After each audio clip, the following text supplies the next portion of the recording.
Olá, tá começando o 47º episódio do Área de Trabalho da Gigahertz, patrocinado nessa semana pela Firmou Consultoria, pelo Promobit e pela AlphaCode. Quem tá falando aqui é o Marcos Mendes e claro que assim como toda semana, a Bia Kunz e Garota Sem Fio também tá por aqui, tudo bem? Tudo bem, Marcos? Olá pessoal, ouvintes antigos e ouvintes novos. Sejam todos bem-vindos. A gente está trazendo muita coisa a respeito de inteligência artificial e está atraindo também uma audiência muito grande. E eu vou deixar claro aqui para vocês que eu vejo muita gente falando de inteligência artificial, mas tudo muito no campo da zoeira, muito no campo do bate-papo com o ChatGPT que não leva a lugar nenhum. Mas a gente quer trazer coisas diferentes aqui, soluções, aplicações, principalmente focadas em produtividade. E eu estava conversando com o Marcos hoje também, que o nosso foco aqui agora é ganhar tempo, otimizar o trabalho, obter resultados melhores, gastando menos energia, né, Marcos? Uhum. Esse tem sido o foco de quem está descobrindo, tirando a parte da zoeira, de quem está achando a utilidade e buscando, na verdade, utilidade no dia a dia com essas ferramentas todas de IA. E nesse momento o principal benefício que eu vejo mesmo são essas pequenas ferramentas que têm feito uma coisa bem em cima de modelos, sejam eles as coisas da OpenAI, ou o pessoal usando o treinamento lá do Llama, do Facebook, da Meta, no fim das contas, o do Google também. Então tem sido bem bacana ver essas pequenas ferramentas. Estou usando coisa que quem escuta aqui o podcast deu de dica pra gente, já coloquei no dia a dia aqui, a gente pode falar sobre algumas delas, assim como a Bia também vai falar de algumas experiências bem bacanas que você teve nos últimos dias sobre isso. Mas antes de falar sobre isso, vamos puxar aqui os follow-ups sobre a última semana e eu resolvi um mistério para você, Bia. Ah, já tô sabendo.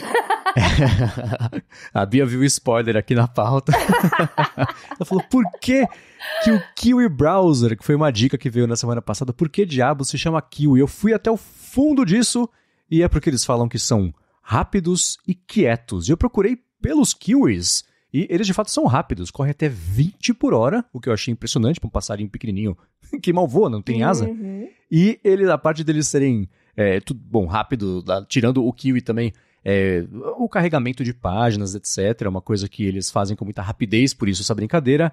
E o fato de ser uma experiência quieta é porque eles têm diversos ajustes e customizações para fazer bloqueio de anúncios, outros tipos de bloqueios de rastreadores, etc. Então tá aí, mistério esclarecido, o Kiwi Browser é fast and quiet, porque ele deixa você navegar rápido e sem distrações. Ele é levinho mesmo, eu tô testando, né? Vou deixar aí minha resenha para um dos próximos episódios.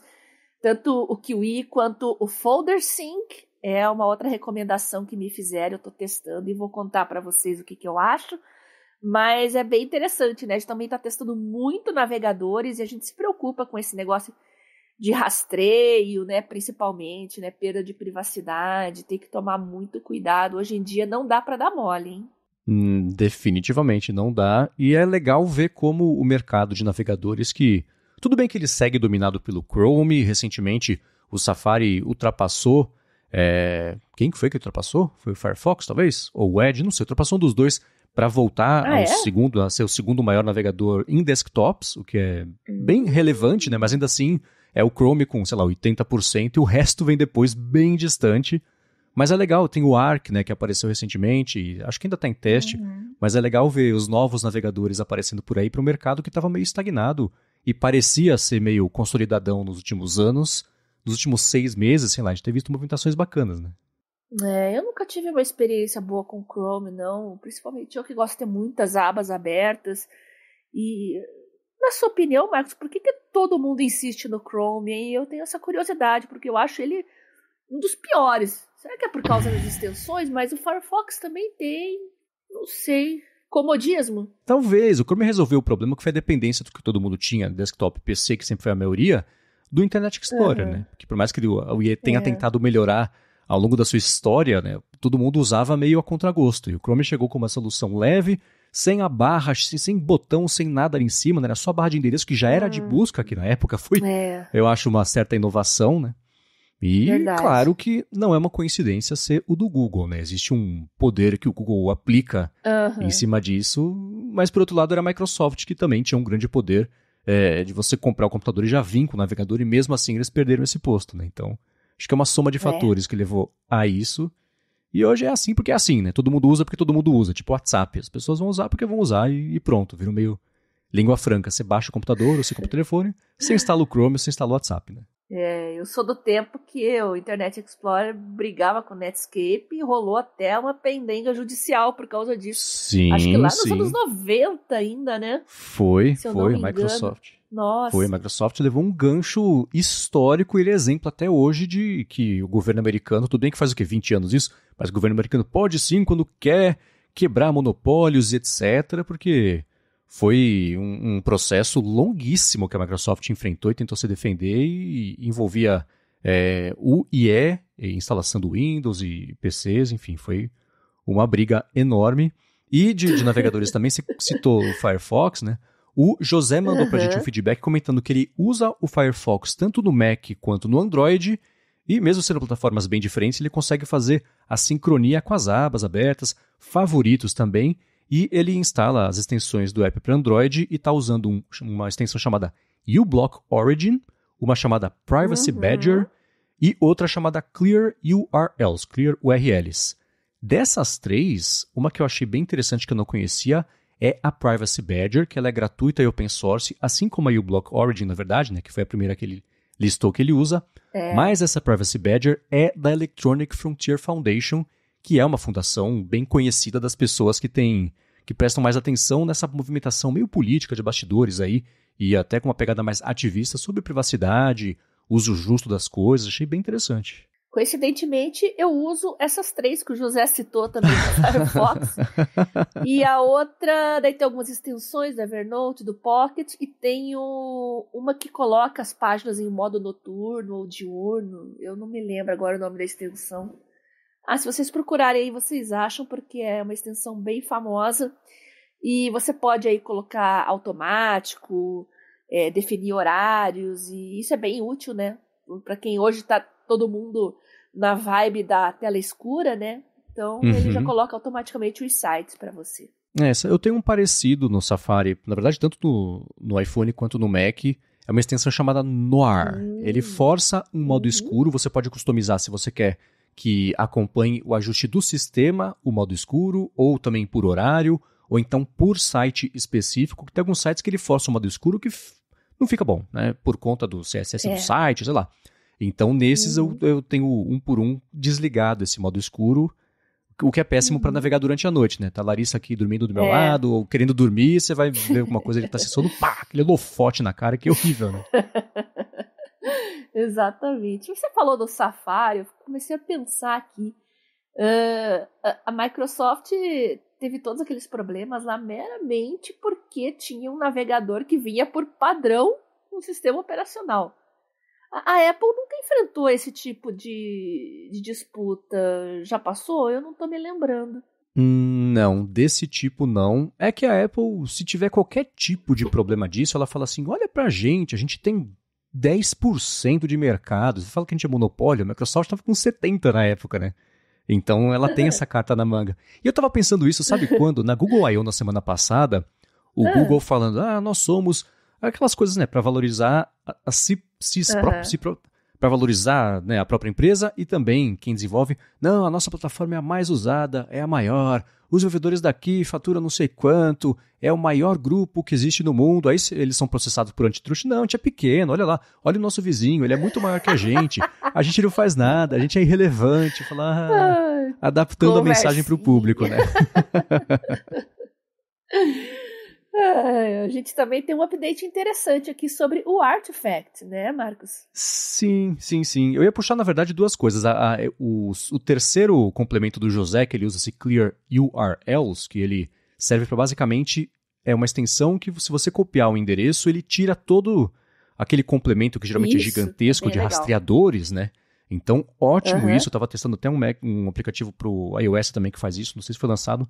Então, se ele foi lançado, eu vou deixar na descrição. Senão, vamos esperar mais um pouquinho e eu falo sobre ele. E o Artifact é um exemplo do que não fazer nessa questão, porque... e a gente vai falar sobre coisas legais que pintaram nele, mas ele é um que, se você vai compartilhar uma notícia, ele encurta um link e manda um link customizado do próprio Artifact, ao invés de mandar o link do veículo de verdade, que é de onde veio a notícia, que eu acho meio feio quando isso acontece, né? Que nem o Google lá com aquele Accelerated Mobile Pages, também aquele AMP, extensão que fica as coisas do Google antes do domínio de verdade do veículo e só privilegia e só ajuda quem está fazendo o aplicativo ou o Google, e os veículos mesmo acabam ficando meio vendidos aí nessa jogada. Então eu recomendo, e é uma coisa que eu faço na verdade, quando eu vou compartilhar com alguém um link, eu vou lá, eu tenho o trabalho de tirar todos os rastreadores e mandar só o link para a pessoa, né? Porque eu acho sujo mandar um link todo sujão assim, mas tudo bem, cada um. E pior que vem direto, né? Sim. Você costuma fazer alguma coisa assim ou é uma batalha vencida? Depende, eu acho que depende por onde chegam esses links também, né? Mas muitas vezes acaba sendo uma batalha vencida. Vencida pela preguiça. Exato, não são todas as vezes que eu faço isso, mas se eu vou compartilhar, por exemplo, no Mastodon alguma coisa, aí eu tiro os rastreadores porque é de um para vários, né? Se eu vou compartilhar com alguém, dependendo se eu tiver com paciência ou não, eu vou lá, tiro o restinho. Mas é uma coisa de bom tom fazer, acho que é uma recomendação que dá para deixar aqui, né? É que nem sempre a gente passa pelo navegador, né? Os links vêm por mensageiros, e às vezes o mensageiro ele tem um browser interno, no caso do Telegram, por exemplo, aí você tá com aquela preguiça de abrir no navegador. Não, deixa eu só ver aqui do que se trata. Aí você vê, é isso mesmo, aí você já encaminha e vai aquele bando de rastreador junto. Não tem o que fazer. Sim. Mas é bom que pelo menos agora as pessoas que estão ouvindo aqui já estão mais ligadas, sabem que isso existe, aí cabe a cada um tirar ou não esses rastreadores. Mas voltando a falar do Artifact, a gente tem comentado, eu tenho na verdade, apesar deles roubarem no jogo aí com os links, eu acho que é uma proposta interessante, tenho trazido isso quando pinta coisa relevante, e eles lançaram recentemente mais uma funcionalidade que é bacana, que é o fato de que agora você pode seguir jornalistas direto lá, para quando a pessoa postar alguma coisa, já aparecer no seu feed, e isso sinaliza para o Artifact também coisas do seu interesse, aquilo tudo que a gente sabe que acontece, mas dá para ver eles colando no mercado aí de redes sociais para essa parte de consumo de conteúdo e notícias, e eles colocaram comentários recentemente que ainda não vi nenhum absurdo lá nas discussões, mesmo as acaloradas, estão meio... Tão como eu acho que deveria ser, né? São respeitando quem discorda e as discussões estão acontecendo. Mas esse lance de você poder seguir jornalistas eu achei interessante e mostra eles colocando as manguinhas de fora para a intenção deles de virar mesmo uma rede social de notícias, né? Não só o TikTok de consumo direcionado, customizado, recomendado, enfim. Legal, bom saber que estão investindo bastante no Artifact, tá ficando cada vez mais completo. Exatamente, e vale, pra quem não deu uma espiadinha ainda, vale testar, porque apesar de ele ficar forçando pra você colocar seu telefone, que eu ainda não coloquei o meu, não me dei pro ainda, vale testar, porque é um conceito interessante, e eu tenho visto notícias que de fato eu não teria visto usando o Feedly, coisa que não aparece pra mim nas redes, e vez ou outra aparece coisa bacana ali que não teria visto de outro jeito. Tá funcionando, pelo menos, a proposta deles de recomendar essas coisas. E pra gente fechar aqui os follow-ups, nós temos também sobre as idas e vindas do PL 2630. O Fabiano Cordeiro falou que essa história está me parecendo o que eu passo na minha busca por um carro novo. Não existe solução perfeita, a gente tem que escolher qual problema a gente vai ter que aturar. Excelente comparação. Pois é, excelente comparação. Eu estava até conversando com uma pessoa e aquilo que eu mais bati na tecla, que é aquele negócio lá do potencialmente legal, você usar um texto de lei com uma coisa tão dúbia, que pode abrir tantas margens para interpretações, né? E essa pessoa me falou, não, mas é justamente esse é o ponto que eles não querem abrir mão. Até a parte de remuneração, de veículos de imprensa estavam abrindo mão, mas essa do potencialmente legal, eles não querem abrir mão. Aí eu fico chateada, né? Porque, poxa vida, tanta gente falando que querem usar isso como ferramenta de perseguição a inimigos, aí acaba parecendo que é bem isso mesmo, né? Então vamos ver, eu já cansei dessa novela aí, bola pra frente. Foi uma semana calma sobre isso, né? Eu não sei se tem alguma movimentação aí que tá acontecendo que eu não tenha visto, mas do O lado... pessoal tá esperando a poeira dar uma baixada, mas isso aí vai voltar em pauta aí logo logo. Tem gente falando que possivelmente o STF vai entrar na história. Vamos ver. Né? O que eu vi, que foi uma coisa que até o nosso amigo Dante Gessuli mandou pra mim hoje também, é que tem um papo de que a Anatel se candidatou a ser parte da agência reguladora, etc. E tiraram isso da jogada, parece que não vai ser. E ela própria agora está desenvolvendo uma regulação independente dessa do PL também, para, enfim, tentar aprovar e seguir inserida nessa história que todo mundo segue estranhando por que ela está querendo se inserir nisso. Né? Falam em fazer uma agência independente, né, para ser independente do governo, e pega uma agência reguladora do governo. Sem comentários. Muito bem, então vamos seguir, e isso é um pedaço follow-up, um pedaço já o primeiro grande assunto aqui do episódio, que chegou uma dica que eu achei bem interessante para você, do Fabiano Castelo, colada também numa que o Hélio mandou pra gente, que tem a ver com estudos e PDFs. Mas antes de falar sobre isso, eu quero dar as boas-vindas aqui à Firmou Consultoria, que se tornou a nova patrocinadora do Área de Trabalho e também da Gigahertz. A Firmou Consultoria oferece serviços de contabilidade consultiva e gestão financeira também, e ela é especializada em startups, empreendedorismo, profissionais liberais, pequenas e médias empresas também.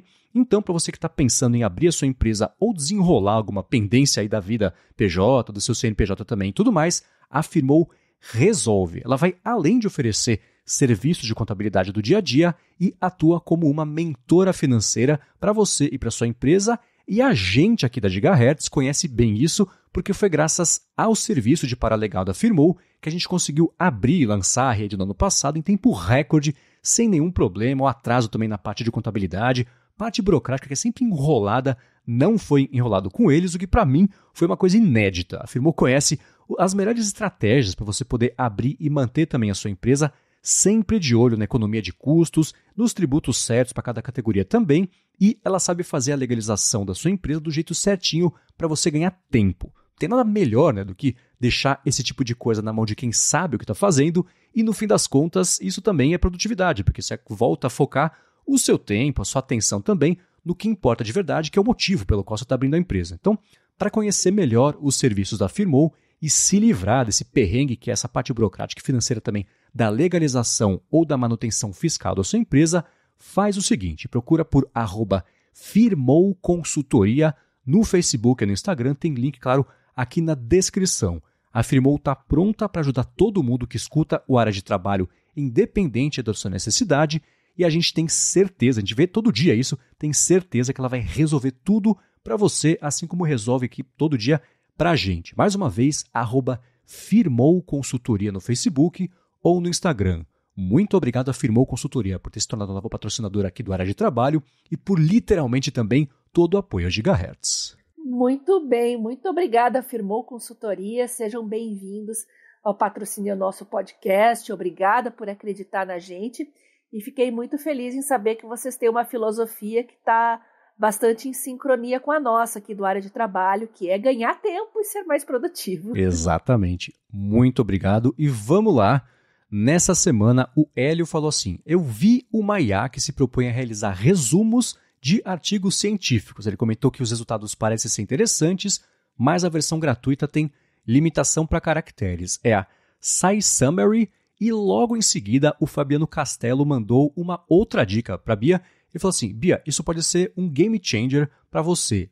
Uma espécie de PDF GPT, só que específico para artigos científicos. Ele falou que viu rápido, achou legal e, claro, na hora lembrou de você, Bia, que é a ferramenta SciSpace. E aí, ele acertou na mosca? Então, o Fabiano mandou para mim a dica quando eu estava com vários artigos ali que eu queria dar uma avaliada rápida, né? E foi bem na hora, assim, agradeci a ele. E realmente é bem legal a ferramenta. Já o SciSummary eu não testei, você me passou hoje, né? Não deu tempo ainda de testar. Mas uma coisa que eu quero fazer e que eu não fiz, agora que nós temos várias ferramentas aqui, quero comparar essas duas específicas de artigos científicos, quero comparar as duas entre elas e quero comparar também com o PDF GPT, aquela extensão do Bing Chat também. Então, vou pegar os mesmos artigos e fazer um comparativo com todos. Mas eu gostei bastante da dica do Fabiano e estava olhando aqui o SciSummary. Ele tem uma versão gratuita, uma versão paga, $5. A versão paga, olha, vocês que estão fazendo TCC, mestrado, doutorado, tá se enrolando com artigos científicos, eu acho que vale o investimento, viu? Porque você ganha muito tempo, principalmente por causa do volume de coisas que você precisa filtrar, ler, avaliar, resumir. E olha, ganhar tempo com artigo científico nessa fase da vida vai poupar aí um bom tempo e você vai ganhar horas de sono, viu? Sem dúvida. Fico devendo aí um super comparativo, prometo que estou colocando aqui na minha pauta e vou mais para frente dizer o que eu achei com mais detalhes, tá bom? Boa. Muito obrigada ao Hélio e ao Fabiano. E o SciSpace, que você teve mais contato, como é que foi essa experiência com ele? Olha, eu achei bem parecido com o ChatGPT, principalmente, com o Bing Chat, que é o que eu estava usando, né, no Microsoft Edge, mas ele é mais completinho, ele é mais assim, ele tem uma linguagem mais científica para falar, para conversar, digamos assim, né? Uhum. Porque o Bing Chat tem aquele jeitão mais descontraído, mais bate-papo, e ele dá respostas mais curtas. Então, eu acho todas essas soluções para PDFs bem interessantes, mas quando eu pegar os mesmos artigos e colocar em todos, que é o que eu quero fazer, eu vou poder detalhar bem as diferenças mais minuciosas. Mas eu gostei de tudo que eu testei até agora, eu gostei muito e tá me ajudando pra caramba. Ah, bacana. Você comentou comigo em off que você precisava fazer a decupagem de 10 artigos, que isso ajudou bastante, né? Caiu como uma luva na hora certa, né? Falei, bom, tem que fazer isso aqui essa semana. E eu fiz no domingo. Olha, isso é bom demais. O trabalho que eu ia ter a semana, eu terminei no domingo já. Nossa, fiquei muito feliz. Eu tentei usar a dica do Hélio, o SciSummary. Eu bati mesmo na limitação de quantidade de palavras. Ele diz assim, né? Você tem 38 mil palavras para serem analisadas por mês de forma gratuita e depois $5 por mês para você poder fazer isso de forma contínua. Aí eu falei, tá, deixa eu testar, né? Aí eu peguei um estudo aqui, ele falou assim, putz, cara, esse é muito grande esse estudo. Eu falei, tudo bem. Aí eu pus o menor, ele falou, cara, é muito grande esse estudo. Eu falei, tudo bem. Aí eu pus um menor ainda, ele falou, putz, muito grande. Eu falei, então tá bom. E a cada vez que eu mandei um estudo, ele falou, assim, pra não pagar 5, paga só por esse estudo R$1,20, R$1,50, coisa assim. Eu não consegui testar a eficiência da ferramenta, apesar dela me parecer... Eles estão em beta ainda, é um beta público, etc. Né? Você pode ou fazer uma conta ou logar com a sua conta do Google, depende aí da preferência de cada pessoa. E é promissor. Eu não consegui testar para usar, mas eu vou seguir de olho, porque eu tenho consumido muitos estudos a respeito justamente de IA, para ficar bem informado, para falar sobre isso aqui também, lá no Hipsters Fora de Controle. Então tenho lido os estudos mesmo, as partes mais científicas, mais cabeçudas dessas coisas, para poder entender melhor a base dessas tecnologias, né? Aí eu joguei esses mesmos estudos, eu fiz um teste justamente no SciSpace. Fiquei bem impressionado com o resultado. Subi um estudo que é interessantíssimo que fizeram, é o pessoal de Stanford que criou uma pequena cidade virtual, populou essa cidade virtual com 15 ou 20 personagens, e cada um desses personagens era um chat GPT. Colocou eles para interagir entre si e fez uma coisa que a chave do estudo é a seguinte. Eles associaram a cada um desses pequenos personagens, eles fizeram tipo um arquivo de texto corrido para eles irem armazenando as interações entre eles próprios. Então, isso criou basicamente memória para eles, a memória maior do que o ChatGPT providencia. Então, foi evoluindo mesmo a relação entre os personagens. Daqui a pouco alguém se candidatou a prefeito, aí começou uma coisa que quem gostava do prefeito, quem não gostava. Uma moça resolveu fazer uma festa de Dia dos Namorados, aí o pessoal ou inventava desculpa para não ir, ou queria saber quem ia, etc. Tudo isso espontâneo, que é incrível e meio assustador, né? Mas, e eu vou deixar, é claro, o link para esse estudo na descrição, porque ele é bem bacana, saiu faz, sei lá, 1 mês e meio. E eu joguei esse estudo lá e pedi pro SciSpace, ele tem, né, uns prompts pré-assados, tipo, resume abstrato para mim, me diz a introdução, fala os principais achados, etc. E isso dá para usar como ponto de partida para começar a conversa de fato. Ele fez o resumo, aí ele também, pelo menos para mim, ele mostrou 11 sugestões de outros prompts, né? Então, quais são as contribuições desse paper? Quais são os resultados? Quais foram as limitações? Um que assim, sugere quais são os estudos futuros sugeridos por esse paper, e aí você ou segue esses prompts que já estão pré-assados ou faz os próprios, as perguntas próprias, né? Eu fiz, por exemplo, uma coisa que aquele chat PDF para mim não tinha funcionado, que era a parte de listagem, contas, pessoas envolvidas. Eu falei, o SciSpace, quem que fez esse estudo? Ele citou as 6 pessoas com os nomes certos, né? Não confundiu nada, então achei bem promissora essa ferramenta. Eu vou seguir usando para me ajudar com os temas cabeçudos além do que eu consigo compreender nessa parte dos estudos de IA. Mas, olha, vale a pena manter no radar ferramentas desse tipo, porque é o tipo de aplicação mesmo de IA que a gente estava comentando no começo, né? Pequenas coisinhas feitas bem direito, com aqueles asteriscos todos, né? Checa, confie, mas verifique, né? A máxima aí da desconfiança. Mas, poxa, muito bacana. Tem até para Chrome, para você poder já colocar ele como extensão de navegador. Legal. Eu vou testar todos eles, inclusive a versão paga do SciSummary, até porque os meus artigos não tem como usar a versão limitada, são sempre muito grandes.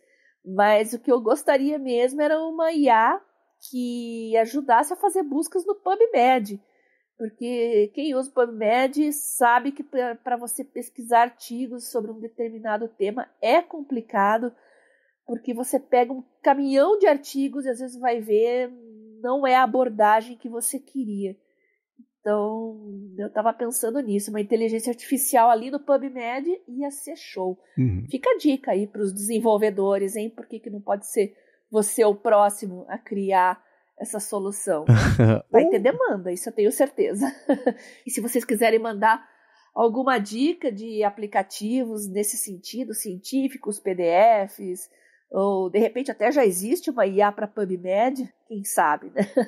Mandem para mim uma mensagem no meu Telegram, que é @biacunze, ou então no meu Twitter, @garota-sem-fio. Podem continuar mandando, eu estou recebendo muita coisa e eu estou sempre conferindo as dicas de vocês. Boa. E uma coisa que eu fico pensando é se assim, o próprio PubMed, né, já não está trabalhando em algo assim para poder lançar de uma maneira confiável, etc. Né? Todo mundo que a gente pensa bem que podia ter uma IA, né? Certamente na empresa estão falando assim, bem que a gente podia fazer uma IA, né? Ou já estão fazendo, que era o caso do Evernote, que a gente comentou na semana passada, né? Demorou, mas apareceu, né? Então, é claro que todo mundo deve estar correndo atrás de fazer coisas assim, porque a utilidade prática disso a gente vê na hora e adota na hora, o que é mais bacana, né? Exatamente. E uma dúvida que eu tenho, que me surgiu aqui agora, interagindo com o SciSpace para fazer a interpretação assistida aqui com o copiloto de estudos, quando você testou, como você tirou o máximo proveito disso? Digo, você pediu para ele simplificar o estudo, essa decupagem que você falou, até para ajudar o pessoal que talvez esteja com uma necessidade parecida, mas não sabe para onde começar, qual que seria o método, o que você pediu para ele fazer? No meu caso, eu queria que ele falasse dos resultados, né? Eu queria saber se os resultados eram parecidos, como é que eram as amostras, se as amostras eram parecidas, que mais? Você pode também fazer, selecionar por tipo de estudo, por exemplo, observacional, experimental, mas no meu caso eu estava focando muito em resultados e eu queria ver se amostras diferentes davam resultados parecidos. E deu bem certinho. Apesar de ter bem explícito no artigo essa informação, é legal quando você usa uma IA e já traz tudo prontinho ali, coisa de poucos minutinhos, você já sabe se é o que você estava procurando. E aí você pode ler com mais calma o artigo, olhar os métodos depois, mas isso fica para uma outra etapa. Essa etapa inicial é muito importante para você achar, saber se aquilo lá é o que você quer realmente. O que acho que é o mais desafiador Ah, é? Quando você está buscando artigos e quer descobrir uma coisa, né? Resultados. Uhum, né? O difícil é você saber o que procurar, quer dizer, você não sabe o que você quer encontrar, mas não sabe como que pesquisa também, então achando essas ajudas, que bom. E para quem está escutando também, manda, especialmente para essa parte mais científica, manda pra gente, pode ser lá pra Bia que ela comentou no Telegram, mandar também lá no gigahertz.fm/feedback, pra gente poder coletar e seguir falando sobre isso aqui, porque tá sendo interessante ver como mais e mais o pessoal que é ligado à pesquisa de saúde escuta aqui o Área de Trabalho. Então, e esse é um tema que eu tenho certeza que interessa a todo mundo, né? Então ajudem a gente a descobrir, testar, comentar sobre essas ferramentas, que acho que todo mundo ganha, né? Uhum, com certeza. Agora, uma outra coisa também que você trouxe aqui, que você queria discutir nesse episódio, que eu estou bem empolgado para aprender, é sobre o uso também do ChatGPT e aquela ferramenta que a gente comentou lá no começo do Área de Trabalho, aquela Anki para fazer flashcards, né, estudos, etc.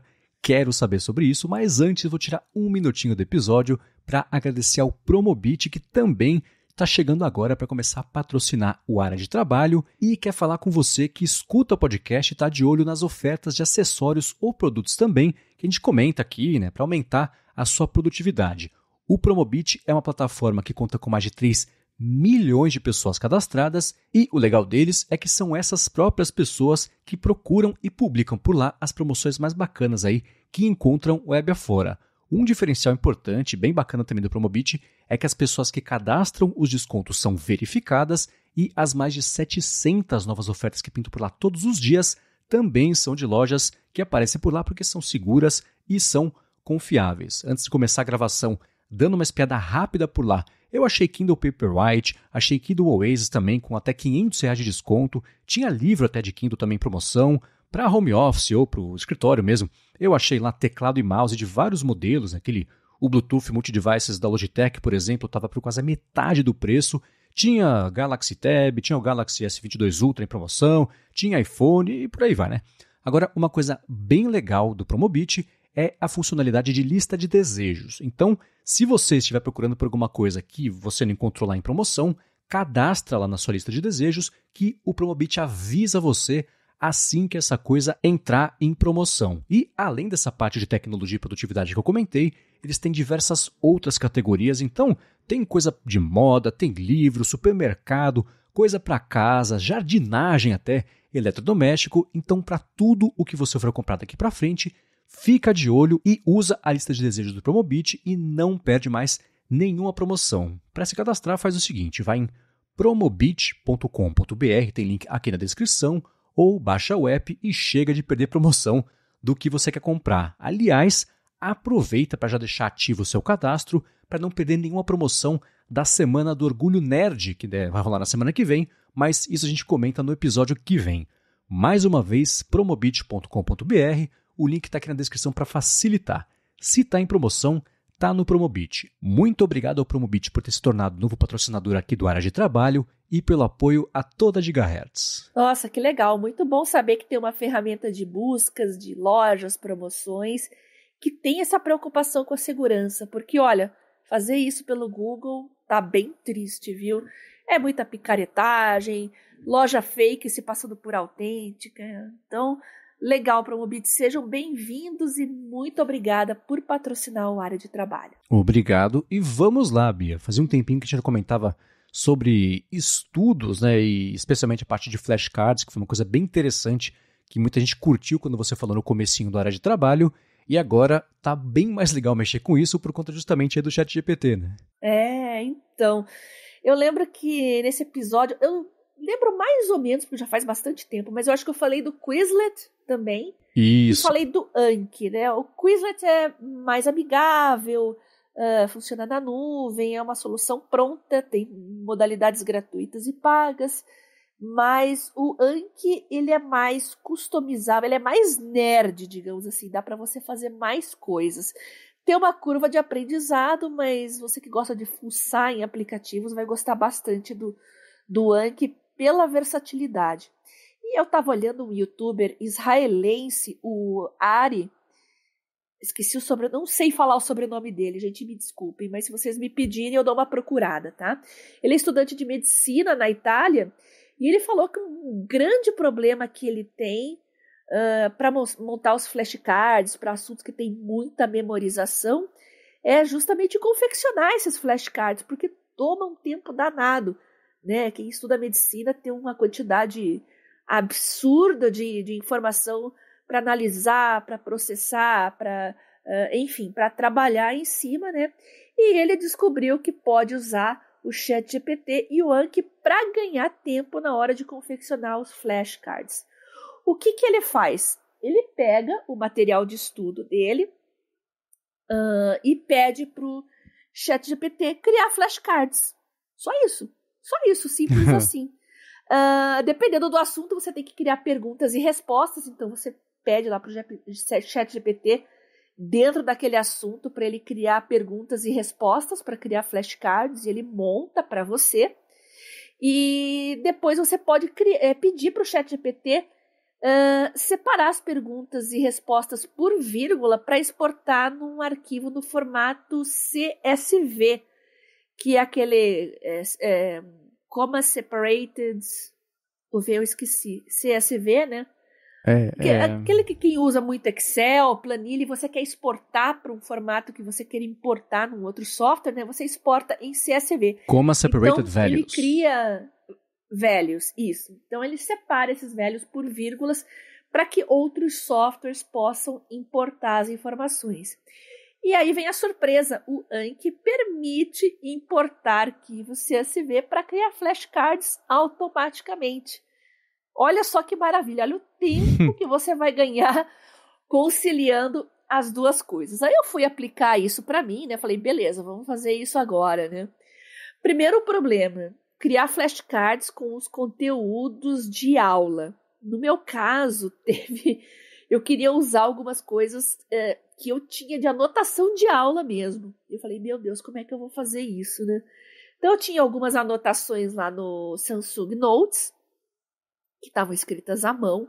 Eu pedi para o Samsung Notes converter para texto digitado e eu comecei a trabalhar em cima do meu livro texto, adicionando mais informações dentro desse material de aula. Legal. E para facilitar o serviço, eu já fiz pensando no ChatGPT, né? Eu falei, vou facilitar a vida do ChatGPT. Então eu evitei devagar muito, usei bastante bullets, assim, mais no sentido de tópicos, perguntas e respostas, já para facilitar.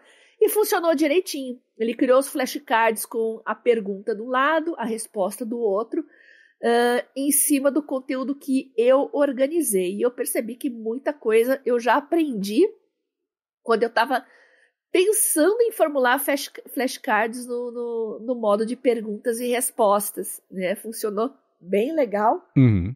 E eu recomendo que vocês façam isso também, não só naquela modalidade de questões simples, né? O que é isso?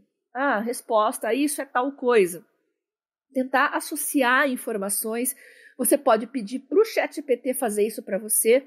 Fala, monte perguntas e respostas nesse assunto que está aqui, mas focando em, sei lá, um subtópico, por exemplo, que você precisa memorizar mais, né? Você quer lá, por exemplo, um estudo de anatomia. Eu quero saber que músculo é esse, mas eu quero saber as inserções também. Então, pede para o ChatGPT fazer isso para você, que ele faz. E ele entende direitinho, viu, Marcos? Eu não sabia que o ChatGPT ia fazer flashcards com tamanha desenvoltura. Então, fiquei bem contente com os resultados.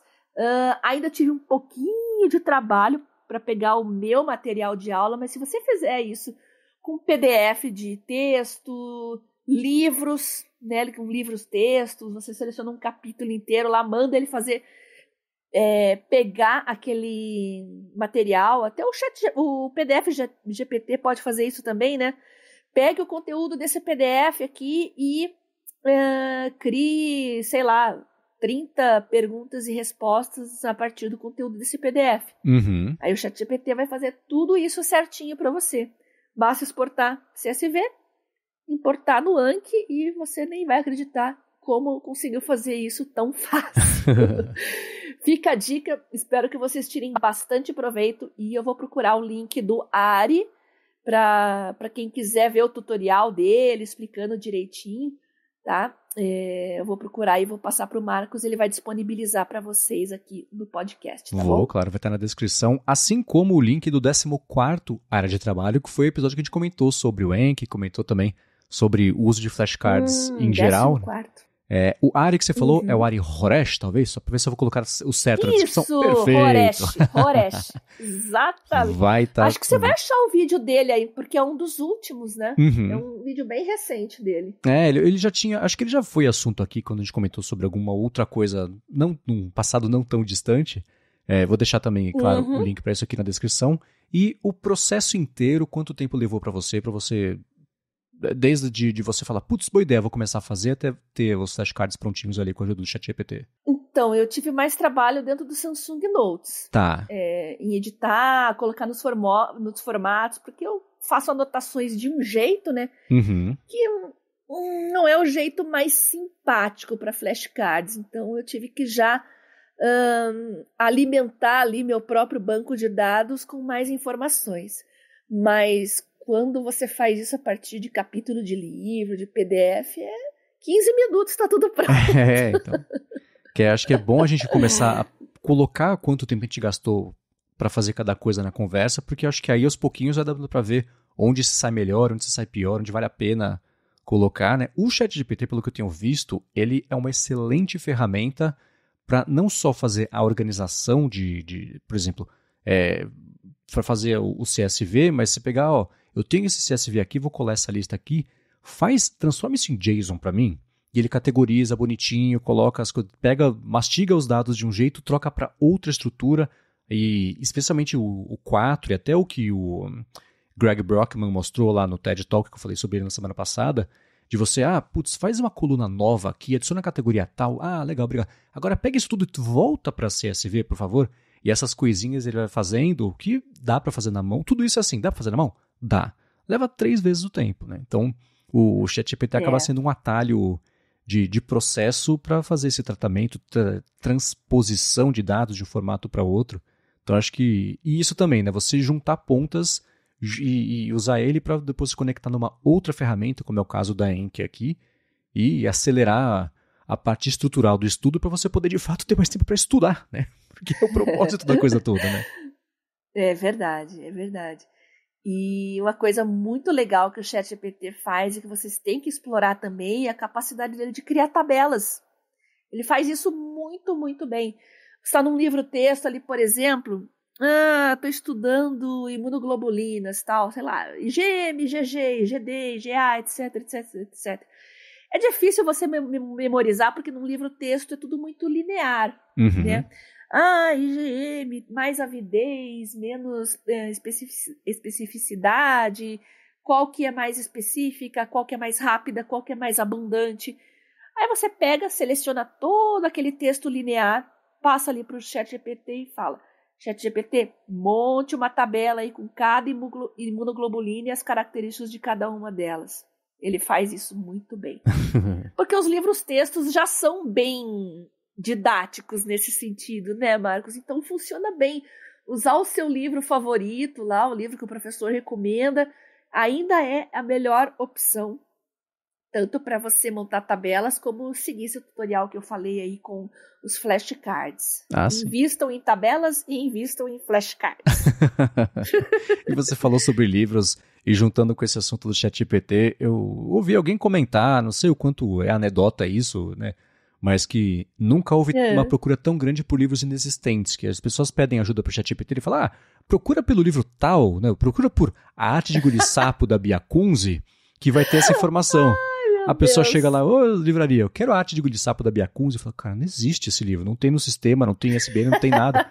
Então, é que nem a parte de estudo, né? Que ele sugere alguns estudos às vezes e o estudo não existe, então é um problema, né? Não, mas quando eu falo para pegar o livro, pega ali o PDF do seu livro, seleciona o texto do Kindle e joga lá para ele. Entrega pronto para ele, não fica falando para ele procurar livro, não. Sim. É que me veio isso. E aí eu volto, lembrete. Confirme, mas verifique, né?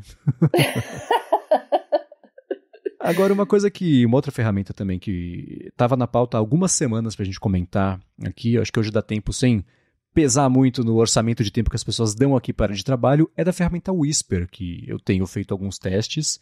E um ouvinte anônimo, na verdade, perguntou, né, ele está disponível para PC ou para Android? Parabéns e abraço para vocês dois por conta do podcast. Pelo que eu sei, ele está disponível por enquanto só o Whisper Transcription, que é o que eu estou usando, está disponível só para Mac. Descobri recentemente que tem 2 versões dele, que é o Whisper Transcription, que está na Mac App Store, e o Mac Whisper, que está fora da Mac App Store, talvez por conta de algum tipo de permissão, etc.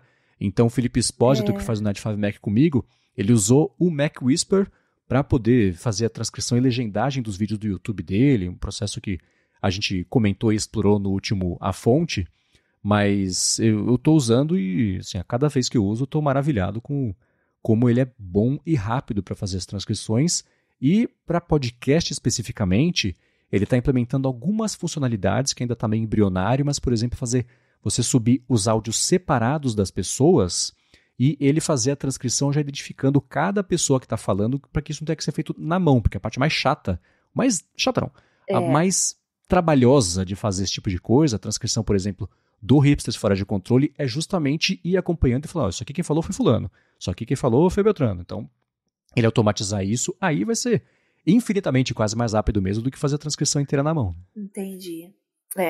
Ainda sobre o Whisper, o Diego falou que instalou o Whisper no desktop Linux Mint, que coincidentemente é o que eu uso também. E ele diz que funciona bem. Mas como eu tenho o GPU da AMD, fico limitado ao processamento por CPU. O Whisper tem esse problema, viu? Por isso demora cerca de 5 horas para cada 1 hora de áudio. Que loucura, hein? Para usar o modelo grande dele, ele usa bastante RAM.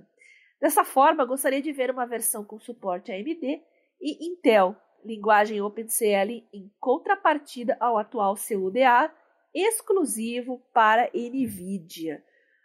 Olha, eu acho, Diego, que isso ainda está um pouco... tem um jeitão ainda de beta, sabe? Porque realmente isso pode melhorar. E eu não acho que eles vão fazer uma versão separada por causa de processador, mas eu acredito que a solução em si possa melhorar nesse sentido, ficar mais otimizada a partir do jeito que ela achar para decupar esses áudios, né? Talvez a maneira que ela esteja trabalhando ainda não seja a mais otimizada. Então eu acredito que nas próximas versões isso pode melhorar, mas fica a dica aí, se você tem um computador mais velhinho, que tem um processador já que não é aquela máquina toda, então tem que ficar esperto, porque vai demorar um pouquinho para você conseguir transcrever os seus áudios. Aproveita e faça outras coisas produtivas enquanto você deixa lá o seu computador trabalhando, né? Usa flashcards para aprender alguma coisa enquanto isso, um idioma. É verdade, pega os flashcards que você criou antes lá e vai estudando enquanto o Whisper vai trabalhando. Né? A OpenAI tem feito um trabalho bacana para evoluir as plataformas dela de um jeito rápido até, né? A ponto de ficar assustador querer fazer cartinha para ela parar, né? Então, o Whisper, eles lançaram, eu não me lembro de ter visto alguma atualização das APIs, então ele foi lançado e é isso, mas é aquela coisa, esse e é isso já tá, para quem tem uma máquina talvez que seja mais otimizada para isso, já tá rolando bem, né? Ele falou que ele demora cerca de 5 horas para cada 1 hora de áudio. Eu tô levando para um áudio de 45 minutos, entre 5 e 15, se eu quiser um modelo mais avançado, ou o médio. O mais simples ele leva, 30 segundos para transcrever. É ridículo, é muito rápido. Mas não acerta tanto quanto o modelo maior. Então, dá para tem umas diferenças aqui. Fazendo o teste, deu para ver que ele ocupa 4 CPUs e meia, não usa GPU também, é tudo CPU. Mas o bom é que por ser open source e existir uma certa... Open source não, o bom é que por ser APIs, né, que podem ser usadas para construir coisas em cima disso, e existe uma certa corrida do ouro agora para as pessoas que estão fazendo as ferramentas em cima. Por exemplo, eu não estou usando o Whisper puro, eu estou usando o aplicativo Whisper Transcription, porque se eu chego no GitHub eu falo, tá, o que eu faço agora? Eu não sei fazer aquilo virar uma coisa para usar, né? Então, alguém teve esse trabalho por mim, eu paguei o aplicativo para poder usar isso já empacotado. Certamente vão aparecer cada vez mais ferramentas usando as APIs do Whisper e, né, o desenvolvedor paga as APIs, cobra também pelo uso do aplicativo, fica com uma parte disso, uma parte vai lá para OpenAI, mas acho que é um ecossistema que está se criando de desenvolvimento dessas ferramentas e que vale sempre ficar de olho, porque certamente entre ele ter mandado esse feedback para a gente e hoje, já apareceu alguém com alguma solução nova, algum jeito novo de instalar, de rodar, que é otimizado o verso anterior. Então, para quem está interessado nisso, fuça, vai atrás, porque não para de aparecer ferramenta nova ou solução nova para uma ferramenta que já existe, ligando uma coisa na outra. Então, tá bem efervescente esse mercado, que é bom para todo mundo. Né? Legal. Agora vamos lá, para encerrar o episódio de hoje, vamos para o Área de Trabalho Responde, a parte que você que está escutando o episódio, se você tiver uma dúvida, quiser saber o que a gente acha sobre alguma coisa, contribuir de alguma forma, querer saber opiniões, dicas, etc., manda para a Bia no Telegram, manda para mim ou no Mastodon ou no Instagram também, ou vai em gigahertz.fm/feedback e manda a sua dúvida. Foi o que o René fez, foi o que o Andrei fez, mas antes de trazer as dúvidas deles, eu vou, é claro, agradecer a AlphaCode, que está mais uma vez patrocinando o Área de Trabalho. A AlphaCode é uma empresa especializada no desenvolvimento de aplicativos para a empresa que quer fazer a sua transformação digital. Ela fez mais de 200 apps já, tanto para o Android quanto para o iOS, que foram baixados mais de 20 milhões de vezes. E se você tem uma empresa que está precisando fazer um aplicativo, se você tem um produto ou um serviço que está precisando também fazer um aplicativo, ou então, se você tem um app e está faz tempo aí querendo atualizar, está enroscado a atualização, conversa com a AlphaCode que eles resolvem isso para você com um desconto ainda por cima, porque você escuta o Área de Trabalho. Para fazer isso, acessa alphacode.com.br, alphacode.com.br. Aí você bate o papo com eles, comenta que escutou aqui o patrocínio, diz o que você precisa e pronto, você tira do papel o seu projeto, coloca no ar o seu aplicativo para o seu serviço, para a sua empresa, para o seu produto, atualiza o seu aplicativo e não só isso, eles oferecem também serviço para você poder fazer chatbot, coisa do WhatsApp, né? Tem sistema de gestão, e-commerce também, então vai lá, alphacode.com.br e resolve com desconto porque você escuta aqui o podcast. Muito obrigado ao AlphaCode pelo patrocínio do Área de Trabalho e pelo apoio a toda a Gigahertz. E olha, a gente deu um monte de dica aqui só desse episódio, hein? De repente fazer um concorrente para o Whisper, criar uma inteligência artificial para procurar no PubMed. Ideias a gente está dando aqui em todos os episódios. Se você quer colocar sua ideia em prática, aproveite a oportunidade que a AlphaCode está dando aos nossos ouvintes. Muito obrigado, AlphaCode, por acreditar no trabalho que a gente faz aqui no podcast. Obrigado e vamos lá. René Sacardo perguntou, Bia, qual aplicativo eu devo usar para organizar meus exames médicos? E aí? Que deve usar? Olha, você pode usar qualquer aplicativo que catalogue, organize, classifique PDFs, por exemplo, porque eu acho que muitos exames médicos vêm já em PDF, né? Já são gerados em PDF. Então, seja exame de sangue, exame de imagem ou qualquer exame que tenha laudo, né? Por exemplo, um exame patológico. A minha experiência é com o Evernote, né? Desde 2010, que foi quando eu tive o diagnóstico de uma doença autoimune. Então, eu tenho 13 anos de exames médicos específicos aí para os meus problemas de saúde e tá tudo lá muito bem organizadinho. Quando eu quero achar, eu procuro diretamente pelo título do exame ou por palavras-chave. E como a gente falou aqui no episódio da semana passada, né, Marcos? Eu vou adorar o Evernote com inteligência artificial, porque aí eu vou pedir para ele, Evernote, pega aí todos os exames de proteína C reativa que eu fiz nesses 13 anos e monta um gráfico para mim com a evolução, né? Como é que tem sido os meus resultados. E aí ele vai montar isso para mim. Eu posso pedir também para ele cruzar informações, né? Evernote, quando a minha proteína C reativa estava muito alta, que outros exames eu fiz na mesma época? Aí a gente pode cruzar informações, você pode ter tido outros problemas que interferiram no resultado. Olha, as possibilidades não acabam, tá? Então eu tô no Evernote, sou suspeita para falar e vou continuar usando, tá? Mas você tem também o Notion, tem o OneNote, eu acho que são outras duas opções que vão funcionar bem. Tá bom, Renê? Boa. Uma dica que eu vou dar é, o Evernote tá entrando, ele nem lançou, acho, essas ferramentas de IA, né? Uma coisa que tá para chegar, eles anunciaram, a gente comentou na semana passada. Dá uma espiadinha em política de privacidade, termos de uso dessa parte de IAs, porque é claro que tá todo mundo começando e melhorando essas tecnologias, muita coisa depende de treinamento de dados com o que é alimentado na ferramenta. A OpenAI ela já passou dessa etapa e está começando já a limitar ou dar a opção de você não compartilhar, não fazer com que as suas conversas e informações entrem no bololô de retreinamento dos dados, mas nem todo mundo ainda está disponibilizando isso. Então vale dar uma olhada, porque dado de saúde é um dado sensível, então ficar de olho nisso é sempre bom. Né? Eu sempre penso nisso com um pezinho na segurança e outro na empolgação, e acho que é o meio do caminho que faz a gente conseguir usar as coisas bacanas de seguro. Né? Muito bem lembrado. Tomar cuidado com informações médicas, tá, Renê? Cuidado onde você coloca. Tem que confiar mesmo na empresa, tá? É isso aí. Agora, a segunda pergunta do Andrei Menezes foi a seguinte: quais são os hábitos diários de vocês que contribuem para se manterem produtivos? Eu gosto de pergunta ampla, porque a gente pode fazer o episódio ficar com mais 5 ou com mais 300 minutos ou mais 300 horas, né? Mas os hábitos diários seus que te ajudam a ter um dia mais produtivo, quais são? Olha, metade do caminho andado para o meu dia ser um bom dia é eu dormir bem.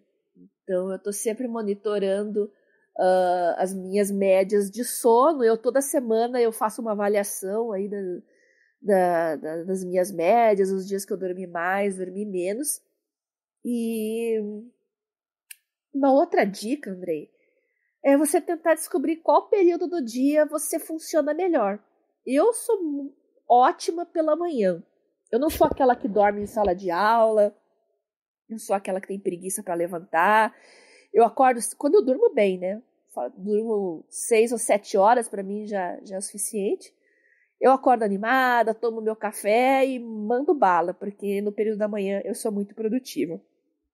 Eu sei que tem gente que gosta da noite, gosta da madrugada, porque tem mais paz, geralmente, né, Marcos? Cada um tem sua rotina, às vezes trabalha em casa, tem família, e às vezes o melhor horário é a noite e madrugada. Então, tente descobrir qual que é o horário do dia que funciona melhor para você. Eu acho que essa é a melhor dica que eu posso te passar, tá bom?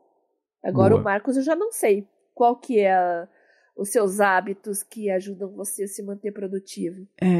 Eu acho que o meu dia a dia é um pouco sui generis, porque eu levei anos, mas eu finalmente consegui, para a maior parte do meu trabalho, só depender de mim mesmo. O que ajuda muito a planejar muito bem como é que vão ser os dias. Né? Então, os podcasts daqui da Gigahertz, tirando o área de transferência, que quem edita é Eduardo Garcia, os que eu gravo, eu edito, já dá pra fazer.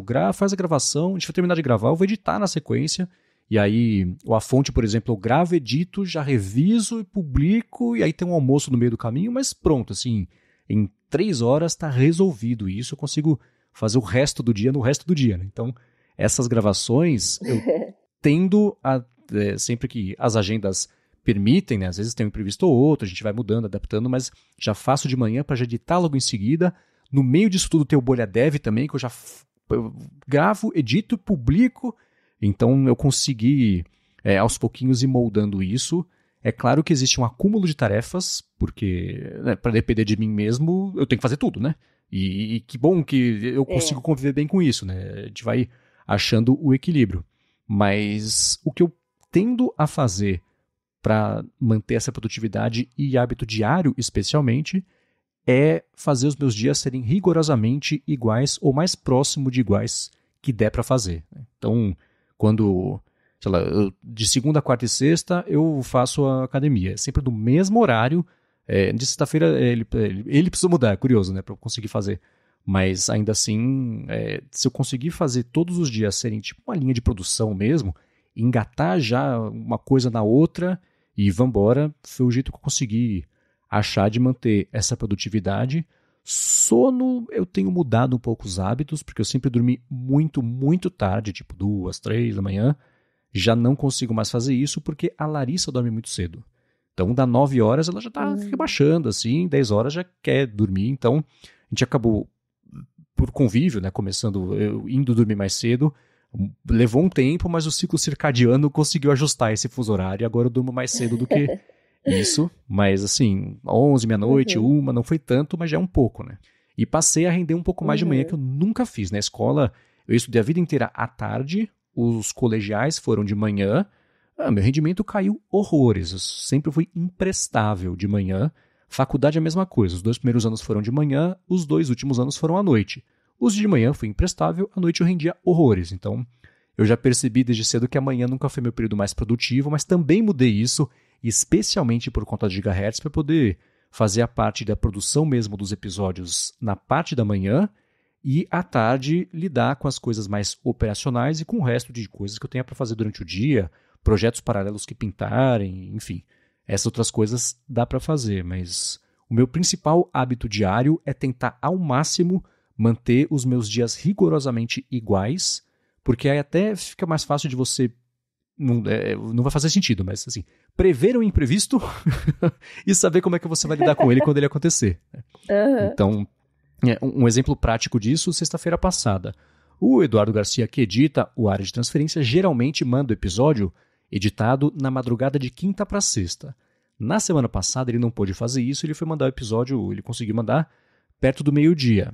Eu acordei, né, pronto para revisar o ADT, não tinha ADT, e aí eu já fui realocando as coisas ali para poder fazer o resto antes e deixar o ADT para depois, e sem isso atrapalhar ou atrasar nada, porque se atrasa também vai encavalando tudo, né? Atrasa 15 minutos uma coisa, depois está meia hora atrasada outra, uma hora outra. Então, você modularizar o seu dia para você poder mover mesmo essas peças para mais cedo ou mais tarde e só reordenar e reorganizar o que você tem que fazer, eu acho que é uma coisa que vale a pena investir também. Isso, claro, Andrei, se o seu trabalho, o seu dia a dia permitir isso, né? Não sei o quanto você depende de outras pessoas, colaboração, as pessoas também dependem de você no seu trabalho, mas para mim produtividade é linha de produção e é assim que eu consegui fazer os meus dias renderem o quanto eles têm rendido ultimamente. É bom a gente lembrar que a necessidade de sono diária muda com a idade, né? É muito comum um adolescente, um adulto jovem querer dormir muito mais do que o normal, né? Vai para aula de manhã e de tarde tem que dar uma dormida também. A família fica até meio, mas que preguiçoso, mas esse vadio agora só quer dormir. Mas isso é uma necessidade fisiológica, tá? Porque o cérebro está em intensa atividade, está amadurecendo, então são necessárias mais horas de sono. Já quando você vai envelhecendo, é o contrário, você vai dormindo cada vez menos, né? Aí tem aquele estereótipo do velhinho que acorda às 6 da manhã, vai varrer a calçada, tratar os passarinhos. Isso é perfeitamente normal, tá? E outra colocação importante lembrar, Andrei, que independente do hábito que você escolher para incorporar no seu dia a dia, você vai ter um prazo para que isso realmente se torne hábito, ou seja, que entre no piloto automático, né? Então, os principais especialistas em produtividade falam que aí é 20 dias, mais ou menos, né? Então, é importante que nessa fase inicial você seja bem caxias e bem rigoroso em cumprir esse objetivo, né? Para que ele se transforme num hábito e, a partir de então, você comece a fazer automaticamente, sem pensar muito, tá bom? Muito bem, para encontrar os links do que a gente comentou ao longo do episódio, vai em gigahertz.fm/adtrabalho/47 ou dá mais piada nas notas aqui do episódio. Obrigado a Firmou Consultoria, ao Promobit e à AlphaCode pelo patrocínio desse episódio, a vocês que escutam, que avaliam e que recomendam também a gente para a galera poder chegar por aqui, também conhecer o podcast e ficar melhor informados ou mais produtivos e produtivas aí no dia a dia. E obrigado a você, Bia, por também permitir justamente que isso aconteça. Eu que agradeço a você, Marcos, pelo convite para participar desse projeto maravilhoso. Agradeço os nossos patrocinadores por prestigiar o podcast e, claro, os nossos ouvintes. E eu tô sempre convidando vocês a mandar para mim suas dicas, suas sugestões, seus comentários no Telegram, @BiaCunze, onde vocês também podem pedir para mim os links dos nossos grupos de discussão, né? Tem o Mundo Sem Fio, que é sobre tecnologia em geral, o Produtividade Móvel, que é sobre produtividade, e o meu canal também, o Garota Sem Fio. E se você tem aquele software bacana, com ou sem inteligência artificial, que você está usando, gostou muito, quer compartilhar com todo mundo, mande para mim lá no Telegram, @BiaConze, Twitter, @GarotaSemFio, que a gente vai adorar resenhar ele aqui no podcast e passar a dica para frente, tá bom? Muito bem, para falar comigo, eu tô lá no Mastodon como MVC Mendes no Instagram. Também apresento um monte de podcast aqui na Gigahertz e o Bolha Dev da Alura, um noticiário diário de tecnologia, e participo também do Hipsters Fora de Controle, que está no feed do hipsters.tech da Alura, que é sobre IA aplicada. Para ouvir mais sobre IA, vai lá escutar o Hipsters Fora de Controle. Obrigado mais uma vez pela audiência de vocês e a gente, é claro, tá de volta na quarta que vem. Beijoca sem fio a todos e até a próxima!